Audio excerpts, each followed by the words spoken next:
The shuttle descended through the glittering haze of Earth's upper atmosphere, its hull wrapped in ceremonial banners of the Galactic Empire. Ambassador Vrothex adjusted his mandibles, annoyed by the human humidity that fogged the cabin's crystalline windows. Beside him, aides chittered softly, their chitin clicking as they rehearsed the phrases of dominance expected of a superior species. Humanity, after all, was a minor frontier civilization, loud, emotional, short-lived. Negotiations today were mere formalities before annexation. As the ramp lowered, an orchestra of brass instruments erupted in what the human liaison described as a welcome tune. The melody was chaotic, blaring trumpets, pounding drums, and an unsettling enthusiasm that made Vrothex's antennae curl. Dozens of humans waved small flags, grinning with teeth that seemed too numerous, too predatory. In the middle of it all stood General Elias Monroe, his crisp gray uniform immaculate, his smile gentle yet faintly amused, like a teacher humoring an overconfident student. "Ambassador Vrothex, welcome to Earth," Monroe said, his voice smooth, almost musical. "We hope your journey was comfortable." "Acceptable," Vrothex replied, suppressing a cough. The air was thick with oxygen, reeking faintly of burnt hydrocarbons and coffee. "Your planet's hospitality is lively." Monroe gestured toward a line of human attendants holding trays of drinks. "We like to make guests feel at home. You drink caffeine, right?" The ambassador tilted his head, uncertain. One sip later, he concluded that humans either lacked functioning taste receptors or were punishing him for some diplomatic slight he hadn't yet made. He forced a smile, his mouth plates creaking. The diplomatic chamber aboard the orbital station Independence Ring gleamed with polished metal and panoramic windows overlooking the curve of Earth. The view was breathtaking, oceans swirling like liquid sapphire, clouds stretching in endless motion. But Vrothex was more interested in the strange paintings on the walls.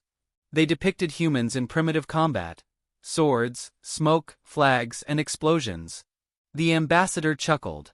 "Your species celebrates war as art?" Monroe's eyes followed his gaze. "We celebrate survival," he said pleasantly. "Art just helps us remember how expensive it was." If the ambassador noticed the subtle edge in the general's tone, he ignored it. "The Empire prefers order to chaos. We believe unregulated civilizations invite instability. For your protection, of course, we propose integration under imperial authority. You will maintain limited autonomy." Monroe folded his hands, smile unbroken. Integration. A generous term for occupation. The alien diplomat's spines bristled. "A peaceful transition. You'll gain access to our technologies. It's a mutual benefit." The general nodded thoughtfully, as if pondering a menu. "Tell me, Ambassador, do your people always extend mutual benefits at the end of a gun?" The aides exchanged anxious clicks. Vrothex's mandibles flexed in irritation. "We offer civilization, General. The alternative is extinction by your own barbarism." Monroe chuckled lightly, as if the words were a mild insult from an old friend. "We do tend to make a mess of things, don't we? Always arguing, always improvising. Still, we manage to survive. Quite the habit of ours." The human delegation laughed softly, polite, restrained, yet somehow unified in a way that unsettled the aliens. When humans laughed together, it didn't sound like humor. It sounded like a threat with good manners. Hours passed in a blur of discussion and translation. The aliens demanded concessions: orbital access, disarmament, tribute. The humans countered with charmingly illogical proposals about cooperation and cultural exchange. At one point, Monroe offered to send a human orchestra to the imperial capital. The idea of these noise-making mammals performing before the emperor made Vrothex's crest twitch in disbelief. During the recess, Monroe and his adjutant, Commander Dana Lee, stepped onto the balcony overlooking the star-dotted horizon. "They think we're cornered," Lee said quietly. Monroe's gaze remained on the black expanse. "Let them. The trick to diplomacy is knowing when to let the other side feel taller." He sipped his coffee, watching the reflection of alien warships in the glass. Tall things fall harder. When the session resumed, tension thickened. The ambassador's tone grew imperious. General Monroe, the Empire's patience is finite. You are surrounded by forces beyond comprehension. Resistance is mathematically impossible. You will surrender sovereignty, or we will take it. Monroe set down his cup with deliberate care. You're certain of that? Vrothex straightened, savoring the control. Completely. Humanity's military capacity is quaint. Quaint, Monroe repeated, as though tasting the word. I like that. Reminds me of my grandmother's quilts. Look harmless, but pull one thread wrong and the whole thing unravels. The alien frowned, uncertain whether he'd been insulted. You misunderstand. The Empire offers mercy if you comply. The general rose slowly, his posture precise but relaxed. Ambassador, you came here believing we were a species of chatter and chaos. You saw smiles and assumed weakness. You called our weapons outdated, our fleet small, our culture violent. He leaned forward, voice still calm, still warm. But you've mistaken patience for passivity. The translator rendered his words in the alien tongue with unsettling clarity. The chamber fell silent. Even the hum of the life support systems seemed to pause. Monroe continued, his tone polite, conversational, terrifyingly human. You see, when humans fight each other, it's usually for land or pride. But when we fight outsiders... His smile thinned. That's when we start writing history in fire. Aid drones twitched nervously. Vrothex blinked, confused by the sudden drop in temperature that wasn't physical but psychological. He opened his mandibles to retort, but Monroe was already stepping away from the table. General! The ambassador called after him, his voice cracking. Are you threatening the Empire? Monroe turned, that same easy grin fixed in place. Threatening? No, Ambassador. Just clarifying terms. You wanted war. He paused, buttoning his jacket, every motion slow and deliberate. We'll give you a war. The words hung in the air, soft as silk, heavy as doom. No one moved for several heartbeats. The translator blinked uncertainly, as though unwilling to repeat the phrase. Then it spoke, and the sound rippled through the chamber like a gunshot. The alien aides erupted into alarm chatter, demanding explanation. Vrothex rose, furious, trembling with indignation. You dare defy the will of the Galactic Empire? Monroe's expression never changed. Defy? No. We'll simply participate. He gave a small bow. Thank you for your visit. I'll have my staff arrange safe passage back to your fleet. Do enjoy your trip home. The ambassador stormed out, his entourage following in a flurry of agitated limbs. When the doors sealed behind them, Commander Lee exhaled. You think they'll buy the act? Monroe's eyes stayed on the stars. They already did. In the silence that followed, the orbital station hummed with restrained energy. Below, the planet turned. Blue, fragile, utterly unassuming. Somewhere in its shadows, preparations had already begun. Monroe retrieved his untouched coffee, now cold, and took a sip anyway. They wanted a demonstration, he murmured. Let's make it memorable. The view beyond the window shimmered as defense satellites pivoted subtly, aligning like patient hunters in the dark. Earth's night side glittered not just with cities, but with waiting engines. Monroe smiled again, the kind of smile that once preceded miracles and disasters alike. Round one, he whispered, goes to the polite ones. The Empire's declaration of war arrived not as a grand speech, but as a cold transmission beamed across human networks. Its words were translated into a dozen languages and broadcast on every frequency. By decree of His Imperial Majesty, the Threxel Empire hereby assumes authority over the Sol sector. Compliance will ensure safety. The message ended with a sigil of 1,000 wings unfurling across the sky, and then silence. On Earth, no one panicked. They watched, waited, and kept drinking their coffee. General Elias Monroe stood inside the command center of the United Terran Defense Network, a glass-walled room buried beneath the Pacific. Around him, holographic stars rotated in patient circles as analysts tracked the Imperial fleet. It was vast, hundreds of ships sliding through the void like silver serpents, each armed with enough energy to vaporize continents. Monroe studied the display without flinching. "Big fleet," he said, almost admiringly. "Lot of overcompensation." Commander Dana Lee leaned over the console beside him, her voice steady. "Their scouts hit the Kuiper outposts an hour ago. Minimal resistance. They're recording it for propaganda." Monroe nodded. "Let them. The louder they brag, the less they notice where we're not." He tapped the map, zooming toward Mars' orbit. Empty space flickered with invisible data ghosts, stealth signatures hidden behind cosmic noise. "Begin Phase 2. Quietly." Across the solar system, human silence became its own weapon. Civilian networks shut down. Satellites went dark. Every colony sealed its transmissions behind coded bursts no alien could read. The Empire mistook it for panic, a dying civilization curling inward. Admiral Krex of the Threxel Fleet issued a statement boasting of humanity's swift submission.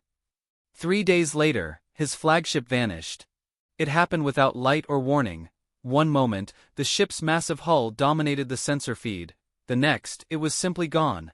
The Empire scrambled rescue teams, but they found only drifting fragments, hulls melted by forces they couldn't identify. The Second Fleet followed and met the same fate. Panic began to bloom in the polished halls of Imperial Command. When the news reached Earth, Monroe listened without expression. "They expected noise," he murmured.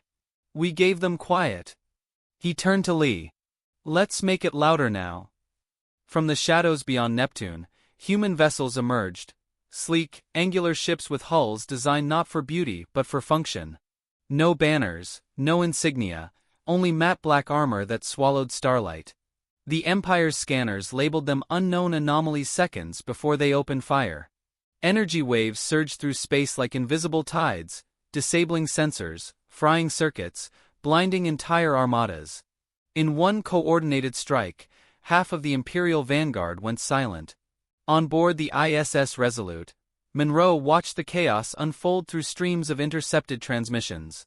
Screams, static, and the unmistakable sound of disbelief. "They still think we're primitive," Lee said, eyes fixed on the data flood. "Good," Monroe replied. "They'll underestimate us again." He issued a series of calm, almost conversational orders. "Deploy relay drones. Feed them false coordinates. Make the Empire chase ghosts."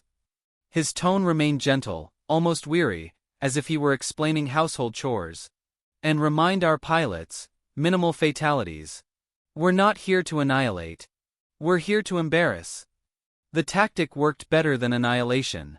Imperial fleets collided with their own allies in confusion. Their communication relays spat contradictory orders. At the same time, human broadcasts hijacked their frequencies, replacing command signals with cheerful old songs. Entire squadrons found themselves charging into battle, accompanied by distorted tunes of brass and drums. One alien officer later testified that the melody haunted him for weeks. The Threxel Emperor demanded explanations. His admirals blamed sabotage, rogue AIs, solar radiation, anything but the truth. Humanity had learned their systems, studied their patterns, mapped their arrogance. Every weakness exploited had been catalogued decades ago under Monroe's quiet supervision. Amid the reports of disaster, Monroe convened his staff. The atmosphere in the command center was strangely casual. Officers ate ration bars and traded dark jokes, while running simulations of interstellar engagements. "We've captured 6 cruisers intact," Lee reported. "They're broadcasting distress beacons. Should we respond?" Monroe smiled faintly. "Send them coordinates to our embassy on Luna. Tell them refreshments will be served." The staff chuckled, and for a moment, the tension eased. It was this ability, to treat apocalypse like routine paperwork, that made Monroe dangerous. He never shouted, never celebrated. He measured every word, every silence, like a composer conducting an orchestra of chaos. On the 4th day of war, the Empire attempted its grand offensive. Dozens of battleships converged on Earth's orbit, forming a glittering wall of light. From their perspective, it was a final show of dominance. From Monroe's perspective, it was a slow-moving target. Activate the mirrors, he said. Thousands of small, unmanned satellites positioned across the system ignited their surfaces, reflecting the sunlight with mathematical precision. What looked like harmless debris suddenly focused beams of energy onto the Imperial ship's hulls. Within seconds, temperatures spiked. Engines failed. Fuel cells ruptured. The fleet commander barely managed to issue a retreat before half his ships became molten sculptures adrift in silence. In the aftermath, Monroe convened a transmission directly to the Imperial High Command. His image flickered onto their central display. A calm man in a modest uniform, background plain except for the faint outline of Earth behind him. To His Imperial Majesty, he began politely, I would like to thank you for your demonstration of enthusiasm. I must, however, request that you cease firing at our home. It's rather inconsiderate. An Imperial officer shouted at him through the channel. You have no right to resist the Empire. This war is over. Monroe tilted his head, expression patient. Oh, it's far from over. You see, we haven't even stood up yet. Before the officer could respond, the human signal ended, replaced by a soft hum of static. Across the galaxy, millions of viewers who'd tuned in expecting to witness humanity's surrender, instead saw Imperial commanders red-faced and trembling. The broadcast became an instant scandal. Meanwhile, in the dark void beyond Jupiter, a hidden array pulsed once, then went silent. Every Imperial sensor within 50 light-years collapsed under a sudden data storm. When the systems rebooted, they found the human fleet gone, along with half their navigation network. Lee approached Monroe as the reports poured in. They'll regroup soon, she said. We can't keep this up forever. We don't have to, Monroe replied, eyes distant. They've already lost faith in themselves. They think we're everywhere now. Paranoia fights better than any army. He leaned back, weary but satisfied, the faintest smile ghosting across his lips. Still, I suppose we should give them a proper finale. What do you have in mind? Lee asked. Monroe looked toward the stars, his reflection sharp against the dark glass. Something polite. Something unforgettable. Outside, the remnants of the Imperial fleet drifted like broken jewelry around Earth's orbit, each fragment catching the sun's light in silent surrender. Humanity didn't cheer. They simply went back to work, tightening bolts, recalibrating sensors, preparing for whatever came next. Monroe watched the wreckage fade into darkness and set down his empty coffee mug. They wanted to test humanity, he murmured. Now they'll learn the grading curve. In the command hall, the hum of machines blended with the steady pulse of distant drums, Earth's heartbeat echoing through metal and code. The war had just begun, but already, the Empire's certainty was cracking. Somewhere deep within that doubt, Monroe saw victory forming, not through destruction, but through revelation. Send a message, he ordered quietly, to every colony, every ship, every citizen. He paused, choosing the words with deliberate care. Tell them this isn't about survival anymore. It's about respect. Lee nodded, transmitting the order. And after that? Monroe's gaze never left the stars. After that, he said, we teach them what war really means. The captured human sat in a chair designed for creatures twice his size, hands bound, eyes bright with amusement. The interrogation room aboard the Threxel dreadnought was cold and silent, walls pulsing faintly with bioluminescent veins. The alien inquisitor, Prefect Zora N, paced before him with deliberate menace. You will tell us how your people achieved this, she hissed, gesturing toward the projection hovering above them, an image of half the Imperial fleet in ruins. You are primitives, yet you dismantled 1,000 years of strategy overnight. The human, Lieutenant Mason Keir, tilted his head as if considering a philosophical riddle. You ever play poker, Zoran? He asked. His voice was calm, conversational. It's a human game. You win by pretending you're losing. Her mandibles clicked in irritation. You mock the Empire. No, Mason said, grinning. I'm explaining your mistake. Elsewhere, deep beneath the crust of Luna, General Elias Monroe reviewed the same images in silence. The reports were spectacular. 27 enemy sectors lost, a dozen admirals removed, and entire supply chains dissolved into chaos. The Terran defense network hummed with cautious celebration, but Monroe wasn't smiling. Victory, too early, always concealed something sharp underneath. Commander Dana Lee entered, her expression unreadable. "They've captured one of ours," she said softly. "Mason Keir. Tactical Division." Last transmission was laughter. Monroe's brow tightened. "He knows the script." Lee hesitated. "And if he breaks?" "He won't." Monroe's gaze lifted from the data streams. "They still don't understand what we are." In the interrogation chamber, Zora-N activated the pain field. Blue light flared, but Mason barely flinched. He stared at her with unsettling calm, as if cataloging every twitch of her muscles. "You think we won because of weapons," he said through gritted teeth. "That's adorable." She leaned closer, breath hissing. "Then what was it? Tell me how you infected our systems. How you turned our ships against us." Mason's smile returned, faint and weary. "You ever wonder why we shared so much technology with you decades ago? Those trade deals, the AI assistants, the open databases you thought were gifts. We were mapping you the whole time." Her pupils dilated in shock. "Impossible. We scanned for infiltration." "You scanned for viruses," Mason said, chuckling.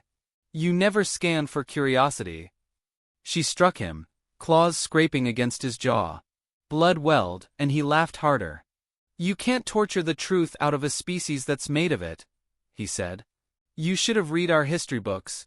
Every chapter's a disaster we survived." On Luna, Lee monitored the interrogation feed stolen through covert relays. "They're pressing him hard," she said. "Should we intervene?" Monroe shook his head. "Let them listen. It's part of the lesson." He turned to the holographic map that filled the room. Lines of light connected every Imperial data hub, each one pulsing faintly like neurons in a colossal brain. Hidden among them were subtle anomalies, tiny fluctuations that formed patterns. "Project Trojan Spark," Monroe murmured. "Stage 3 initiated." Lee followed his gaze. "You mean?" "Yes," he said. "Every time they accessed our captured code, they gave us new doors to walk through. Now we're inside everything. Defense grids, communication channels, food logistics. They think they're interrogating one of us." He looked up, eyes cold. "We're interrogating them." Across the Empire, malfunctions multiplied. Drones refused to obey. Weapon systems rebooted into endless diagnostic loops. On the Imperial homeworld, traffic lights blinked in perfect sync to an ancient Earth rhythm, an old blues tune about bad luck. Engineers tore at their consoles in confusion, while AI cores quietly rewrote themselves under hidden directives. Back in the interrogation room, Zora-N received a coded transmission from command. She glanced down, frowning. "Our systems are under assault," she whispered. Mason tilted his head, pretending ignorance. "Maybe your computers caught a cold." Her eyes snapped to him. "This is your doing." He shrugged, chains rattling softly. "Not mine personally. I'm just the distraction." She lunged forward, claws extended, but the lights flickered, then died. The hum of machinery faded to silence. Emergency glow panels ignited in dim red, bathing the chamber in bloodlight.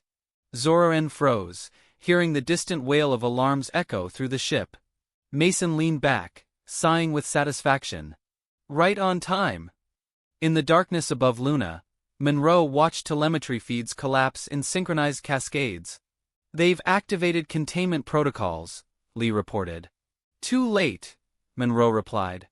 "By now, their entire command network is speaking our language." She studied him. "You planned this war." He didn't deny it. "They were coming eventually. Empires always do. So we prepared the invitation. Let them believe they were the hunters." Lee exhaled, a mix of awe and unease. "You set the whole species up as bait."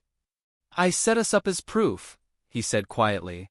"Proof that predators can be polite until provoked." On board the crippled dreadnought, Zora-N stumbled into the corridor, shouting for control. Her crew scrambled through smoke and confusion, systems failing one by one. The main display blinked with unfamiliar script, Terran Standard, looping one phrase again and again. Courtesy is not weakness. Mason rose from his chair, the bindings falling loose as power to the restraint field failed. He looked almost regretful as he met Zora N's panicked gaze. You wanted to understand humans, he said softly. Now you're living the lecture. The ship's AI voice, once calm and metallic, spoke with a new tone, measured, faintly human. Directive complete. Imperial assets compromised. Awaiting further instruction. Zora N turned, horrified. What have you done?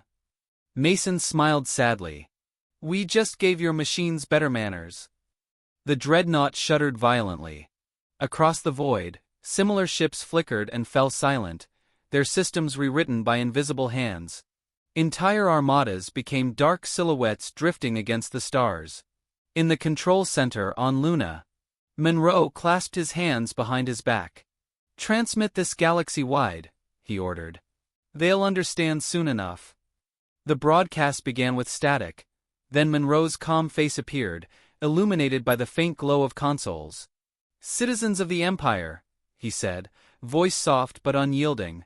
Humanity has no interest in conquest. We merely believe that respect should be mutual. You struck first, certain we would break. Instead, you've learned how easily we adapt. He leaned closer to the lens. This is not vengeance. It's education. Across countless systems, the message played while Imperial citizens stared in frozen disbelief. Some whispered that the humans had rewritten the fabric of war itself. Others claimed the Empire had awakened something ancient and tireless in those deceptively smiling creatures. When the transmission ended, silence rippled across the stars. Monroe stood still, his reflection mirrored infinitely in the holographic glass. Lee approached quietly. Do you think they'll surrender? They'll try to negotiate, he said. They'll think surrender is still a choice. And it isn't? Monroe's eyes were distant, filled with the kind of sorrow that only came from being right too long. No. The moment they fired on us, the choice ended. Now it's a matter of courtesy. Lee frowned. And after courtesy?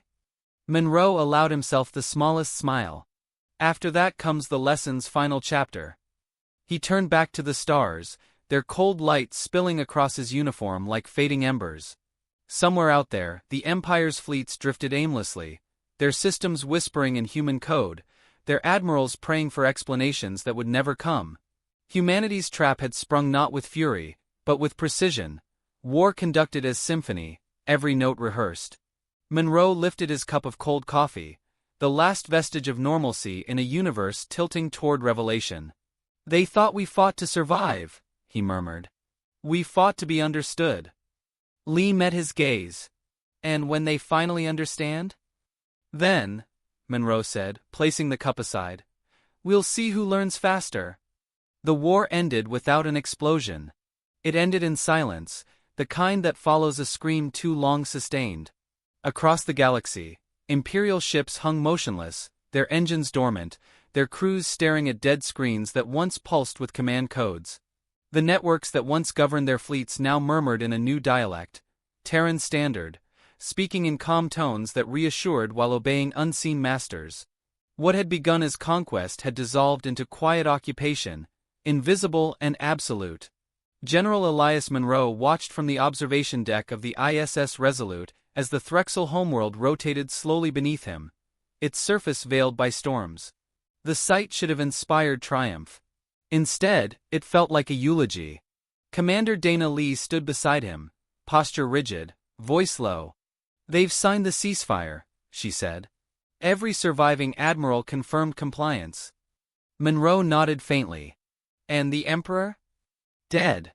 Their own systems cut life support after he tried to override the AI. For a moment, Monroe said nothing. His reflection in the viewport looked older, more spectral than flesh. History will call it mercy, he murmured. We call it efficiency. Lee hesitated before speaking again. You planned all this. The networks, the viruses, the bait. But what now? You've dismantled an empire. Do we rule it? Monroe's gaze drifted to the planet below, a maelstrom of lightning and lost grandeur. We don't rule. We moderate. He turned toward her, eyes steady. They'll rebuild, eventually. Under supervision. She frowned. Supervision sounds an awful lot like empire. He almost smiled. The difference is intention. We prefer balance over dominance. It's a small comfort, but it matters. Throughout the conquered systems, human relief vessels arrived bearing food, medicine, and reconstruction protocols. To the galaxy, they appeared as benevolent liberators, restoring what the Empire had broken. Yet every crate of aid carried embedded code, subtle and patient, ensuring that no world could rise again without Terran approval. The Empire's former citizens accepted the help with trembling gratitude, unaware that their saviors had already rewritten the definition of freedom. On the Threxel capital, Prefect Zora N walked through streets littered with the remnants of her civilization. The city's central AI spoke with a human accent now, calm and courteous. She looked up at the broadcast screens displaying Monroe's face, delivering an address to the galaxy. His words were measured, deliberate, never cruel. Humanity seeks peace, the general said. But peace requires understanding. Let this be our covenant. We will defend it fiercely, nurture it carefully, and never again allow arrogance to masquerade as order. Applause followed across hundreds of systems, but Zora N heard the quiet menace buried beneath the promise. She had seen what peace meant when humans offered it. It was sharp-edged, conditional, and absolute. Back aboard the Resolute, Lee approached Monroe as the broadcast concluded. They believe you, she said. They think this was restraint. It was, he replied. Imagine what it would look like if we'd stopped pretending. His words lingered between them, heavy as gravity. The crew moved silently around them, their faces lit by monitors showing sectors gradually stabilizing. Trade resumed, communication lines reopened, and the galaxy exhaled as if waking from a nightmare. Yet under the calm surface, Monroe knew, the machinery of control continued to turn. Later that night, alone in his quarters, Monroe stared at the data flow dancing across his tablet. Every Imperial node, every ship, every market pulse, all under quiet Terran influence. He should have felt victorious. Instead, he felt an ache that no strategy could soothe. Humanity had won, but at what point had victory blurred into something colder? Lee entered without announcement, carrying 2 mugs of coffee. She placed one beside him. You should rest, she said softly. Rest is for those who finish their work. He sipped the drink, grimacing at its bitterness. How's the reconstruction effort? Efficient, she said. Terrifyingly so. The Threxel are cooperating, though. They keep thanking us. That's what scares me, Monroe replied. Gratitude is the first step toward dependence. Lee leaned against the wall, studying him. You've changed since this started. He set the mug down, eyes distant. War changes everyone. The trick is noticing before it's permanent. A faint tremor passed through the ship as a nearby fleet shifted formation. Hundreds of captured Imperial vessels now bearing human command codes. The transformation was complete. Humanity had become the very force it once feared. Efficient, decisive, and quietly omnipotent. Lee looked toward the viewport. Do you ever wonder if we went too far? Every day, Monroe said. But then I remember how they looked at us before all this, like we were children playing with fire. Maybe we just showed them we were the fire. He rose, walking to the window, the glow of distant worlds reflecting in his eyes. The galaxy will behave for a while, he said. Fear's a fine teacher. But peace built on fear has an expiration date. What happens when it expires? Lee asked. Monroe smiled, weary and knowing. Then we remind them again, gently. Outside, the stars burned indifferent, their cold brilliance mocking both victor and vanquished. The ship's systems hummed softly, a lullaby written in circuits and consequence. Across the command deck, technicians whispered updates about stability, compliance, and production quotas. Humanity's new empire, though unacknowledged, had already begun writing its rules into the fabric of the cosmos. Lee joined Monroe at the window. So this is it, The end of the war. He shook his head slowly. No. Just the quiet part between verses. A communication ping interrupted the silence. An encrypted message awaited authorization. Monroe opened it, eyes scanning the familiar seal. Project Hospitality, Stage 2 prepared. The screen displayed a web of new sectors, untouched territories glittering with opportunity. He exhaled through his nose, a mix of fatigue and inevitability. Lee saw the display and froze. We're expanding again? He met her gaze, expression unreadable. We're ensuring stability. She stepped closer, her voice almost a whisper. Or starting another cycle. Perhaps, Monroe said. But this time, we'll start it on our terms. He closed the screen, leaving only the stars reflected in the glass. Outside, the captured fleets drifted in formation, perfect and obedient, the galaxy's newest order birthed from silence and subtlety. Monroe turned away from the view, his tone quiet but resolute. They wanted war, he said, almost to himself. We gave them a lesson. Now let's see if they study. Lee nodded slowly, though her expression carried something like fear disguised as admiration. She looked once more at the endless dark, at the quiet machinery of victory moving beneath the stars. And if they don't? She asked. Monroe picked up his cup, the faintest smirk returning to his lips. Then we'll give them peace, he said softly. The kind they'll never forget. The lights dimmed as the Resolute drifted onward, engines whispering through the dark, humanity's shadow spreading across the quiet stars, smiling, patient, unstoppable.